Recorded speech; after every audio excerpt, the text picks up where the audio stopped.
Tempo de recebermos a contadora de histórias Ana Sofia Paiva e viajarmos para um mundo onde a imaginação não tem limites. Olá, Ana Sofia, bem-vinda. Olá. Obrigada por estares connosco e obrigada por nos dar a conhecer este mundo que pensava que era só para crianças, mas cada vez mais abrange outro público, não é? Sim, cada Adultos, vez mais. Para quem conta histórias? Eu conto histórias para todas as pessoas. O meu público preferencial é o público familiar, ou seja, o momento em que estão reunidas todas as gerações. Esse para mim é o ideal. Como eu conto maioritariamente contos de tradição oral, é um bocadinho, por exemplo aqui, bocadinho o ambiente em que estão todos. Todos de uma comunidade ou todos porque se deslocam a um lugar familiar, onde se sentem confortáveis, preferencialmente longe de muitos palcos. Não é? Aqui temos um estrado para, não é para sermos mais visíveis, mas porque é sempre um bocadinho performático, mas é sempre a tentativa de recriar um ambiente intimista em que as histórias cheguem a todos. As crianças leem de uma maneira, os adultos leem de outra as histórias que se contam.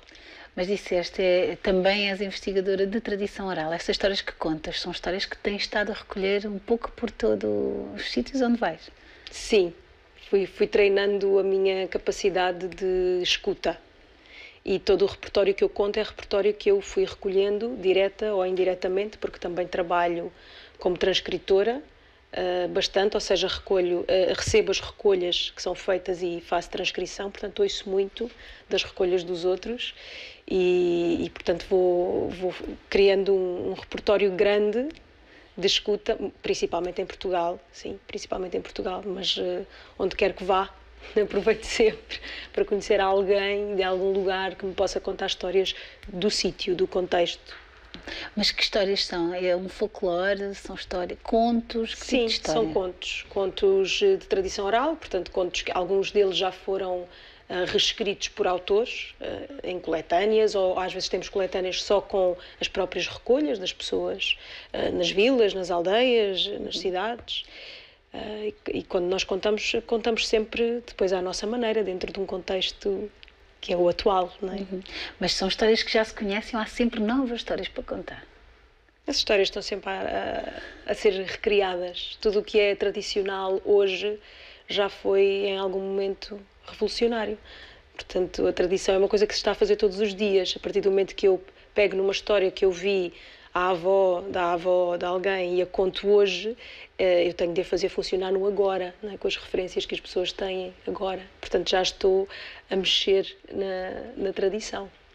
Mas o ter chegado até este ponto, o contar histórias, eu sei que foi um processo de aprendizagem, de formação também da tua parte. Começaste como atriz, foi por onde aí começou e a representação levou-te até aqui? Sim, eu comecei como atriz e continuei como atriz, porque... Aliás, a parte performativa, não é? Sim, sim. É a minha profissão, é como eu me defino, e sempre fiz teatro. Eu cheguei às histórias menos pela performance e mais pela recolha, pelo lado quase antropológico, de curiosidade. Ouvi muitas histórias em criança, e tive a sorte de começar a trabalhar no teatro com contos tradicionais e comecei a sentir um interesse por esse tipo de narrativas. Os contos de animais, depois os contos maravilhosos que têm aquelas grandes aventuras de herói e grandes transformações, e comecei a investigar. E depois foi um mundo gigante que encontrei. Entrei num mar e depois nunca mais quis sair e comecei a recontar as coisas que fui aprendendo. E há vários eventos, e temos visto pelas fotos, são vários encontros, cada vez mais vão acontecendo este tipo de oportunidade de contar histórias. Sim, já é uma coisa que é um movimento que em Portugal tem cerca de 20 anos. Foi, na verdade, começado por um senhor chamado António Fontinha, do qual todos nós falamos e que é uma referência para todos, que começou informalmente a contar histórias tradicionais em escolas, em bibliotecas, e foi ele, na verdade, que reinventou esta profissão do contador de histórias, que já não é o tradicional que está nas casas e nas aldeias e nas comunidades, mas um contador contemporâneo, não é? Que faz disto a sua vida.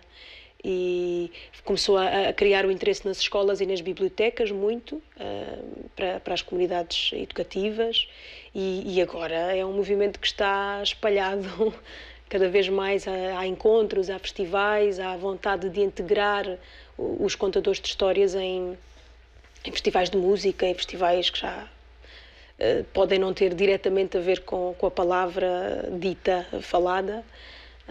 Eu trabalho bastante em várias comunidades, porque faço uma recolha grande de contos da lusofonia também, é um grande interesse do meu trabalho, do meu percurso. Por exemplo, aqui? Sim, na Girassol Solidário, isto foi, creio que em 2014. Sim, fomos contar Blimundo. Vamos contar o Blimundo. Mas e como é que é a reação depois? Aqui com as crianças acaba sendo mais fácil? Consegues captá-las melhor? Ou há sempre... Elas deixam-se levar pela história mais facilmente? Na verdade, eu sinto que o público infantil é o mais difícil, é o mais desafiante para mim. Nestas fases, então, é muito desafiante, porque quando não tem interesse, não tem interesse, e eles demonstram que não têm interesse. E a vida do contador de histórias depende muito dessa relação, do momento em que nós escolhemos um texto, uma narrativa para contar, e se aquilo não tem interesse para eles, eles demonstram. Os adultos são mais polidos. Mas aqui na fotografia não conseguimos ver bem. Sei que há este contacto quase tão próximo, não é? Olho a olho, não é? É importante que assim o seja. Quase que levas as pessoas que ouvem a participar, ou não? Sim, há uma interação grande, que o meu trabalho vive muito disso. De uma conversa, estamos só a conversar, e nesse conversar eu vou contando histórias, mas há sempre espaço para que as pessoas do público também contem, comentem, digam, participem de alguma forma. Sim. Então também eles contam a história, não é? Ou a reação, o impacto, consegues sentir logo se estão a gostar, se não estão? Sim. É imediato, é imediato. Por isso, quando muitas vezes não temos a sorte de ter sessões assim. Em festivais estamos em cima de um palco, temos sempre aquele cuidado de ter umas luzes mais baixas para poder ver os olhos do público, para perceber onde é que eles estão, se estão a gostar, se não estão a gostar, do que é que precisam. Uau! E aqui com alguém que nos é bem familiar, o Adriano Reis, ele que também conta tão bem as histórias. Sim. Já tivemos a oportunidade de o ouvir aqui também no nosso programa, e vejo que já há aqui uma parceria entre os dois.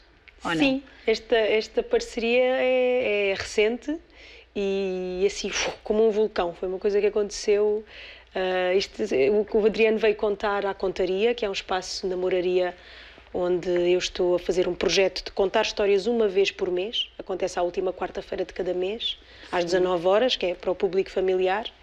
E sempre que há alguém no público que eu sei que conta histórias, eu convido a contar. E aconteceu aqui, o Adriano que veio ouvir, nós já nos conhecíamos do encontro, e eu convidei-o a contar e ele contou, e a partir daí, e tudo começou com aquele objeto que ali está. Que é a cabaça. Uma cabaça, uma blidaga, em Cabo Verde. E a partir daquele objeto nós estamos a costurar uma sessão de contos, que em 2017 vamos tentar andar por aí a caminhar em Portugal e não só. Contos que, a partir deste objeto, contos portugueses que se contam em Portugal, que se contam em Cabo Verde e que se espalham pelo mundo. Então ele dará essa informação também, esse conhecimento que tem desses contos dessas ilhas, e haverá essa divulgação por ambos, é isso? Sim, sim. Para já estamos na fase de recolher o que é que podemos contar. Celina Pereira também. Celina Pereira, uma grande mestra. A Tâmara Bezerra, que é uma narradora do Brasil, que tem estado cá e está a fazer o seu doutoramento. Isto foi aqui uma reunião de conspirar coisas para o próximo ano, projetos que nos unem a todos, Cabo Verde, Brasil, Portugal, não só, Angola, Guiné, Moçambique. E porque o Adriano acho que já cá veio falar sobre o Aqualva História e já há muita coisa em bastidores a acontecer. É um homem que não para de trabalhar, um talento incrível, e portanto lá estaremos. 2017. Aliás, há muitas datas, não só para este evento, mas outros que vamos dar a conhecer durante a nossa conversa. Agora vou retomar a conversa com Ana Sofia Paiva, contadora de histórias, atriz, aprendiz, narradora, cantadora e investigadora da tradição oral. É possível juntar tudo num só? É um trabalho em simultâneo? As coisas acontecem nesta pesquisa para depois contar ao público? Como é que é possível fazer tudo de uma vez? Não sei, mas tento. Mas faz parte da vida, a vida é assim, não é? São várias áreas que nós temos de andar a fazer, tentar equilibrar. E é isso, não há conto sem canto, não há conto e canto tradicional que não tínhamos de ir fazer investigação, não há investigação que não precise depois de um grande estudo, e tudo isso misturado. Sim. Ana, o que é que interessa mais? É mesmo estes contos da tradição oral? O que é que lhe fascina mais nesta pesquisa? São as pessoas e as histórias que elas têm para contar.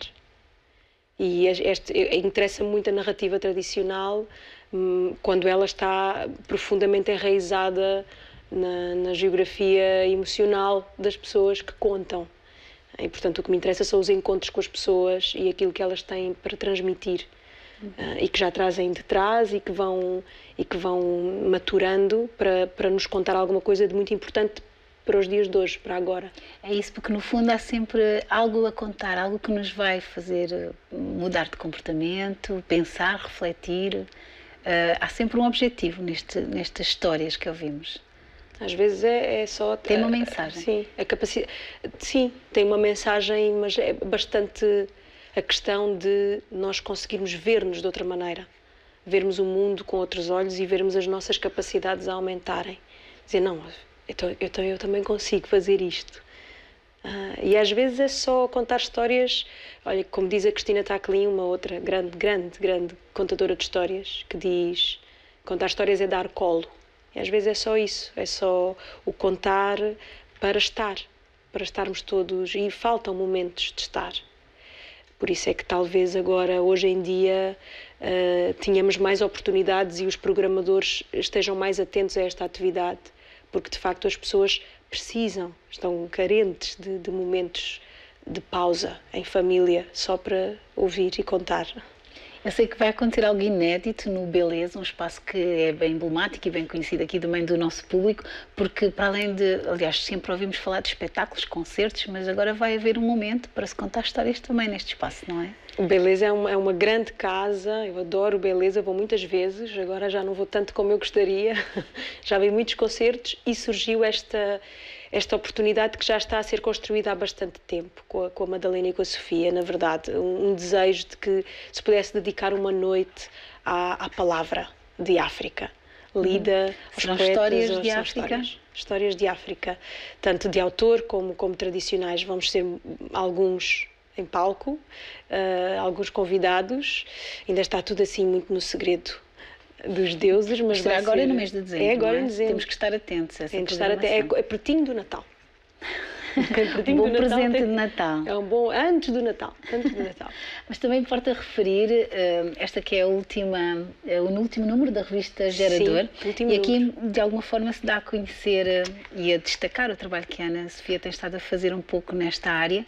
E é uma fotonovela. É uma fotonovela, já ninguém faz fotonovelas e a Gerador faz fotonovelas nesta revista. Já é a 10ª edição, é uma revista que sai de 3 em 3 meses, acho que agora vai passar a ser, não quero dizer nenhuma mentira, mas acho que vai ser de 2 em 2 meses, ou mensal, talvez. Sim. E tem uma rubrica que é a fotonovela, em que convidam um artista para fazer uma fotonovela, em que pode usar o espaço como quiser. E esta edição era sobre dar a cara ao manifesto. E o Pedro Saavedra desafiou-me a fazer alguma coisa que tivesse a ver com retrato e que eu pudesse contar uma história com o rosto.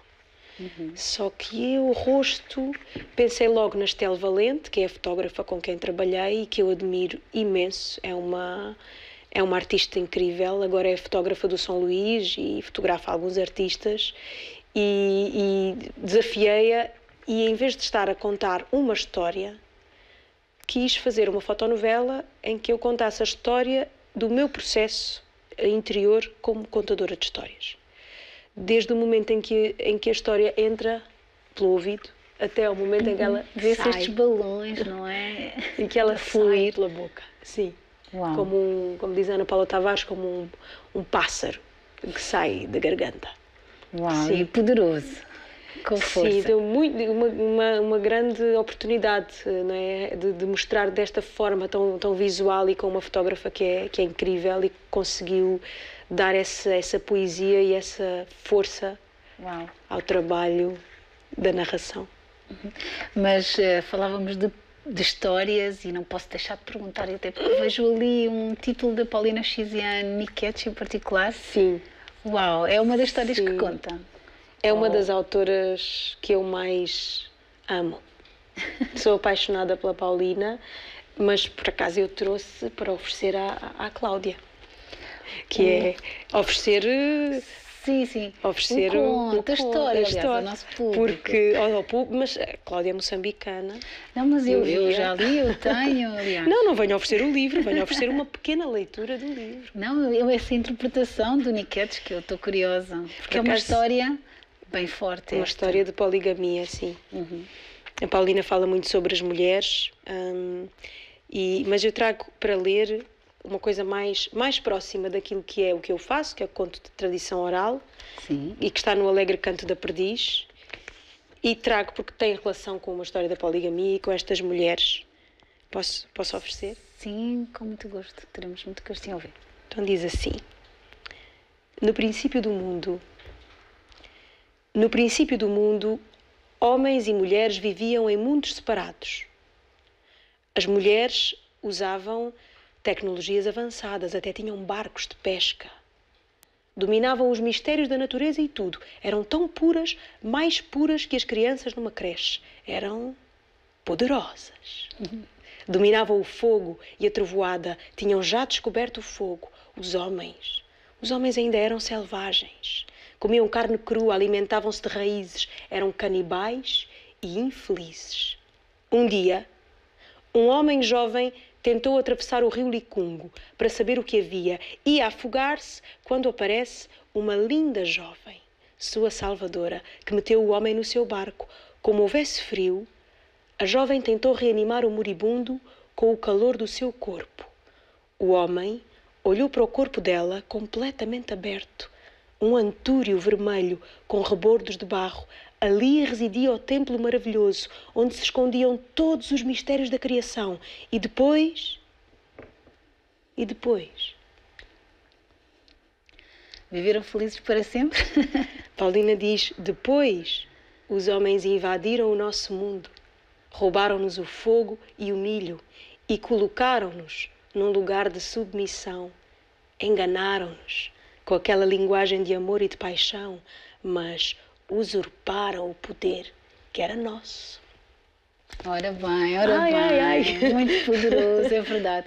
E o Niquetes depois vem contar também essa poligamia, essa prática que ainda é uma realidade em Moçambique e em muitos outros locais, não é? Que destrói famílias. Sim, tal qual. Uau! Um presente. Muito obrigada. É inesperado, mas muito bom, muito bom. Há também este livro, e há pouco vimos a imagem, e já a Ana nos tinha dito que é Projeto da Contaria, não é? Contaria, sim. É todas as quartas, às 19? Todas as quartas, às 19, na Renovar a Moraria. E acabou sendo publicado no ano de 2016. Sim, porque tivemos um ano, começou em outubro do ano passado, e a contar histórias todos os meses. E começámos por ser poucos e rapidamente crescemos, e agora há sempre muita gente a vir ouvir histórias. É um evento gratuito, junta muita gente, e comecei por ser sempre eu a contar, e depois foram-se juntando convidados. E este livro tem a memória de tudo o que foi contado, de tudo o que foi, todos os convidados, todos os temas, mês a mês. E depois tem aqui um espaço em branco para 2017. E aliás, quem quiser, quem nos estiver a ver, poderá também ir contar histórias? Pode vir contar. Criámos um e-mail que se chama, contaria.contaria@gmail.com, e podem escrever e dizer: apetece-me ir contar histórias em janeiro. E as portas estão abertas, a gente organiza-se, contam comigo e fazemos desta contaria uma casa da palavra. Uau. Intercultural. E há muitos outros encontros, sei que também este espetáculo de teatro, Gente Muito Perto, de 17 a 27 de novembro, no Teatro Meridional também. No Teatro Meridional, que é teatro de máscaras. Uau! Sim, que estará até ao dia 27, numa casa que é o Teatro Meridional, que acolhe tantos projetos tão bonitos. Esteve agora os Contos de Macau, os Contos de Cabo Verde lá. Estou à espera que volte ao Meridional.